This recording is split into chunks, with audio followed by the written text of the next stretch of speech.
How to remove the carburetor from a Husqvarna 350 chainsaw. When your Husqvarna 350 chainsaw won't start, you need to determine the cause in order to get it going. If the chainsaw has a clean air filter, good spark plug and plenty of fuel/oil mix, then it is most likely the carburetor. You can clean the carburetor with carb cleaner, but if that still doesn't help, remove the carburetor to have a mechanic fix it or so that you can buy a new one. Things you will need: pliers, bucket, wrench set, Phillips head screwdriver.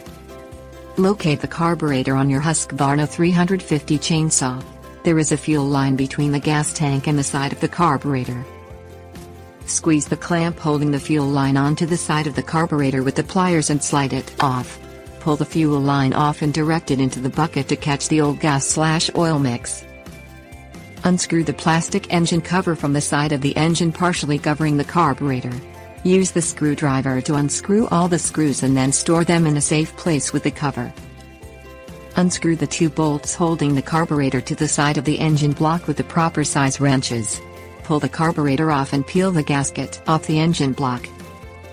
Unhook the throttle linkage wire from the top of the carburetor.